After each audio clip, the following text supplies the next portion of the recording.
नाज़रीन कराम, हम आपको खुशखबरी तो सुनाएंगे कि एक खुफिया एजेंसी ने जो वज़ीर आज़म की मेज पर रिपोर्ट रखी, इस रिपोर्ट के बाद इतनी हलचल क्यों है और इस रिपोर्ट की वजह से एमक्यूएम भी तैयार हो गई कि हम भी कप्तान के खिलाफ मैदान में नहीं उतरेंगे और खुफिया एजेंसी ने फतह और जीत और मकबूलियत के मुतालिक बताती है।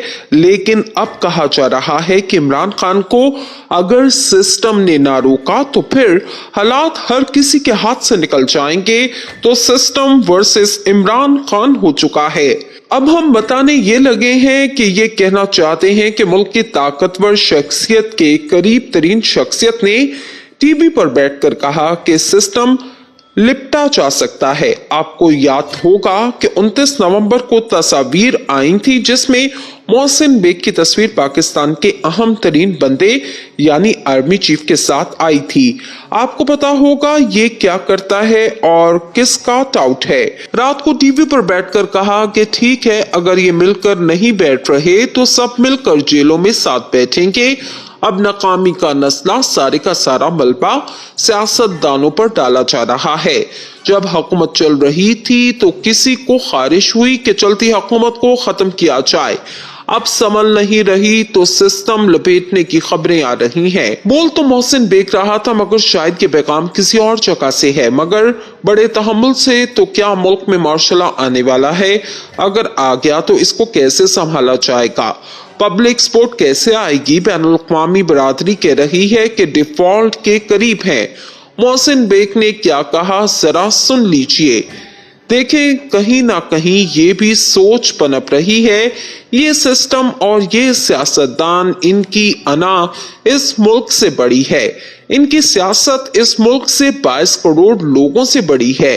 ये वहां से नीचे आना ही नहीं चाहते, चाहे वो कोई भी सियासतदान है। तो ये सिस्टम और जमहूरियत जिसका नाम कुछ और रखा है, ये डिलीवर नहीं कर रहा। इसका नुकसान सब देख रहे हैं। इससे आगे अगर ये ही सिस्टम चला और ये जो लोग कहते हैं कि इलेक्शन बड़ा सलूशन है, ओ खुदा के बंदो, पहली बार कंट्रोवर्शियल इलेक्शन हुए क्योंकि पिछली बार साफ शफाफ से इमरान खान नहीं जीते थे। मकसद ये है कि आप सलूशन की तरफ जाएं। इलेक्शन सलूशन नहीं, वॉर है। ये जो कह रहे हैं कि कंट्रोवर्शियल मैंडेट है, इन्होंने वायलेशन आइन के डिप्टी स्पीकर और इमरान खान और स्पीकर ने की। इन पर केस भी नहीं बना। अब ये आइन याद आया, अपनी फेवर में आइन आइन कहते हैं। अब डिवाइस केसेट सुन लें। मकसद ये है कि सीरियसली अपनी अना को छोड़ें। कहते हैं कि हम आप एक साथ नहीं बैठ सकते, तो फिक्र ना करें, आपको जेल में एक साथ ही बैठना पड़ेगा। अवाम जब बाहर निकल आई तो पॉपुलैरिटी का पता चल जाएगा। ये हालात बिल्कुल इस तरफ जा रहे हैं। एक सोच पनप रही है कि सिस्टम को बचाया जाए। सिस्टम चल नहीं रहा, आईने पाकिस्तान डिलीवर नहीं कर पा रहा, कोई इस पर अमल नहीं कर रहा। इस सिस्टम की नाकामी आपके सामने है।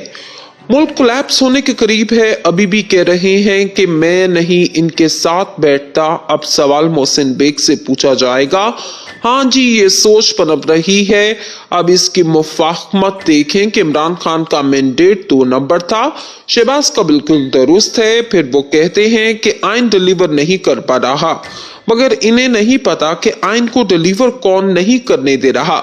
ये बंदा किसका टाउट है? ताकत के मरकज से ये पैगाम आया कि तैयारी पकड़ लो, फिर जेलों में बैठे। मगर सवाल फिर एक ही है कि क्या पाकिस्तान का मसला हल हो जाएगा?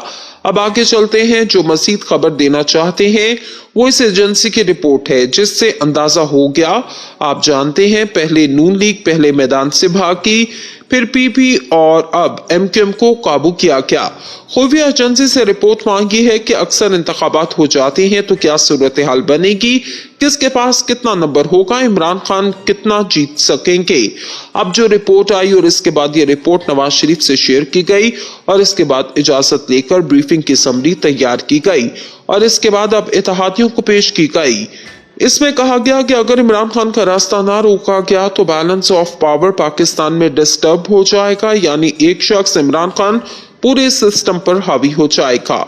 वो रिपोर्ट बताती है अगर इंतखाबात वक्त पर हुए तो मुल्की सियासी इलेक्शन की तारीख में पहला मौका होगा जब कोई सियासी जमात सेनेट, कौमी और सूबाई असम्बलियों में अक्सरियत हासिल करेगी और अगर वो वज़ीर आज़म आ गया तो वो मकबूल तरीन से मजबूत तरीन हो जाएगा।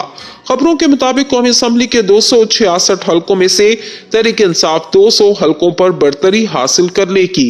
वज़ीर आज़म बनने के लिए 171 को नंबर हासिल करना होता है तो बड़े आराम से 2/3 मेजॉरिटी हासिल की जाएगी।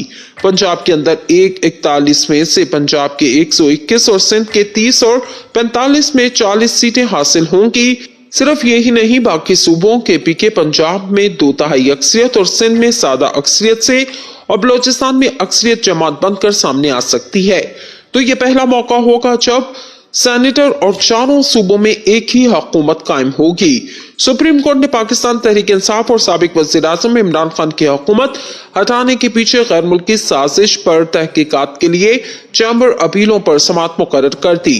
सुप्रीम कोर्ट के जस्टिस काजी फायज ईसा और साबिक वज़ीर आज़म इमरान खान की हुकूमत हटाने के पीछे मुबैना बैरूनी मुदाखलत की तफ्तीश पर रजिस्ट्रार ऑफिस के एतराज़ात के खिलाफ दायर चैम्बर अपीलों पर 22 फरवरी को समाअत करेंगे।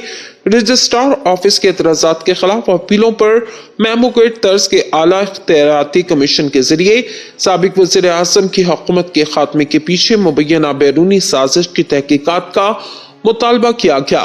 ख्याल रहे इससे कबल 24 जनवरी को सुप्रीम कोर्ट के जस्टिस सरदार तारिक मसूद ने पाकिस्तान तहरीक इंसाफ की हुकूमत के खिलाफ मुबैना साइफर साजिश से मुतल्लिक चैम्बर अपीलें सुनने से माजरत की थी। सुप्रीम कोर्ट में अमरीकी साजिश के जरिए इमरान खान की हुकूमत हटाने की तहकीकात के लिए चैम्बर अपीलों की समाअत होना थी, ताहम सुप्रीम कोर्ट के फाजिल जज जस्टिस सरदार तारिक मसूद ने साइफर की तहकीकात के लिए दायर अपीलें सुनने से माजरत की थी। जज ने साइफर तहकीकात के लिए दायर अपील वापस चीफ जस्टिस को भिजवा दी। याद रहे साइफर की तहकीकात के लिए सुप्रीम कोर्ट में दरख्वास्त दायर की गई, ताहम रजिस्ट्रार ऑफिस ने दरख्वास्तों पर मुख्तलिफ एतराज़ात आयद करके उन्हें वापस कर दिया। ताहम 21 जनवरी को एडवोकेट जुल्फ़िकार भुट्टो और सैयद तारिक बदर और एडवोकेट नईम उल हसन ने सुप्रीम कोर्ट के रजिस्ट्रार के एतराज़ात के खिलाफ चैम्बर अपीलें दायर की थी। सुप्रीम कोर्ट में दरख्वास्तों से कबल साबिक वज़ीर आज़म ने सदर मुमलिकत डॉक्टर आरिफ अलवी और chief justice of Pakistan Umar Ata Bandial को खतूत लिखे थे, जिसमें इनसे मुबैना धमकी अमेज़ मरासले की तहकीकात के लिए पब्लिक इंक्वायरी को जुडिशल कमीशन की तश्कील का मुतालबा किया। इमरान खान ने कहा था कि चीफ जस्टिस और सदर के पास इस मरासले की कॉपियां हैं जो इस वक्त पाकिस्तानी सफीर असद मजीद खान को अमरीकी मामले वज़ीर खारजा डोनाल्ड लू ने दी। खतूत में कहा गया कि पीटीआई हुकूमत का ख्याल था कि मरासले की मंदरजात वज़ीर आज़म इमरान खान को वज़ीर आज़म के ओहदे से हटाने के लिए हुकूमत की तब्दीली की साजिश को वाज़ेह तौर पर जाहिर करते हैं। चीफ जस्टिस और सदर मुमलिकत के लिखे गए खतूत में इस वक्त की हुकूमत के इत्तेहादी जमातों की वफादारियां बदलने और पीटीआई के कुछ अरकान की वफादारी खरीदे जाने का हवाला देते हुए दावा किया गया पीटीआई चेयरमैन के खिलाफ अदम एतमाद का वोट इंजीनियर था। याद रहे गुज़िश्ता बरस अप्रैल में मौजूदा हुकूमती इत्तेहाद ने कौमी असम्बली में तहरीक अदम एतमाद के जरिए इमरान खान की हुकूमत का खात्मा किया था। साबिक वज़ीर आज़म का कहना था कि इनके खिलाफ तहरीक अदम एतमाद पर गैर मुल्की साजिश का हिस्सा है। इन्होंने दावा किया था कि अपोजिशन की जानिब से इनके खिलाफ बाज़ाब्ता तौर पर तहरीक अदम एतमाद दायर करने से एक दिन कबल 7 मार्च को सफीर से मौसूल होने वाली केबल इस साजिश का सबूत है। मरासले का मामला पहली बार इमरान खान ने 27 मार्च को एक अवामी रैली में अवामी सतह पर उठाया था। साबिक वज़ीर आज़म का कहना था कि इनके खिलाफ तहरीक अदम एतमाद पर गैर मुल्की साजिश का हिस्सा है। इन्होंने दावा किया था कि अपोजिशन की जानिब से इनके खिलाफ बाज़ाब्ता तौर पर तहरीक अदम एतमाद दायर करने से एक दिन कबल 7 मार्च को सफीर से मौसूल होने वाली केबल इस साजिश का सबूत है। मरासले का मामला पहली बार इमरान खान ने 27 मार्च को एक अवामी रैली में अवामी सतह पर उठाया था।